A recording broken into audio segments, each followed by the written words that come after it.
আজকে নিয়ে চলে এলাম অসাধারণ একটি রেসিপি, নিম বেগুন। শুনতে কেমন লাগছে বলুন? নিম পাতা আবার খাওয়া যায় নাকি? তো নিম পাতা কিন্তু আমাদের অনেক উপকারী, তাই নিয়ে চলে এলাম নিম বেগুন রেসিপি। তাতে লাগবে নিম পাতা আর একটা বেগুন। তো দেখিয়ে দিলাম এবার কিভাবে কাটতে হবে। বেগুনটাকে এইভাবে মাঝখানে ফালি করে তিকোণভাবে কেটে নিলাম, আর নিম পাতাগুলো একে একে ছাড়িয়ে নিয়েছি, কিন্তু কুচি করে নিইনি। এখন তো কচি পাতা, তাই কুচোনো করলাম না। তো যখন পাতাটা বড় হবে তখন কুচিও নিতে পারেন।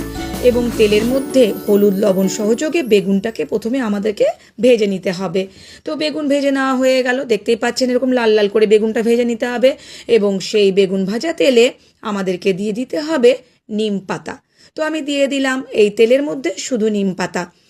তো নিম পাতাটাকে আঁচটা কমিয়ে, একবারে আঁচ কমিয়ে হালকা আঁচে আমাদেরকে নেড়ে চেড়ে ভাজতে হবে।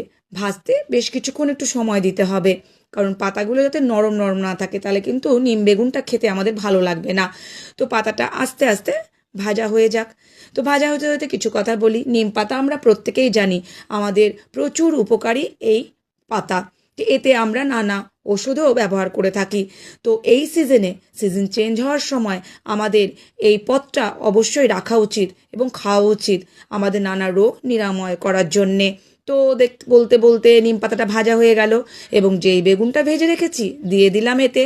তো নিম আর বেগুন, নিম পাতা যে ভাজাটার সঙ্গে বেগুনটা আমরা ভালো করে এবার আস্তে আস্তে আস্তে আস্তে নেড়ে চেড়ে নিব।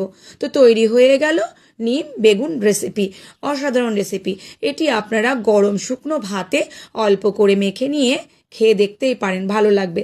যারা তেতো খান তাদের তো ভালোই লাগবে, আর যারা খান না তারা আজকে থেকে এটা খাওয়া শুরু করে দিন, অন্তত এই সিজনে উপকারে লাগবে। তো আমার চ্যানেলটি যদি কারো ভালো লেগে থাকে অবশ্যই সাবস্ক্রাইব করে পাশে থাকবেন, যাতে আগামী দিনে আমি আরও সুন্দর সুন্দর রান্নার রেসিপি আপনাদের জন্য নিয়ে আসতে পারি। তো অসংখ্য ধন্যবাদ দেখার জন্যে। নিয়ে এলাম নিম বেগুন রেসিপি। তো ধন্যবাদ সকলকে।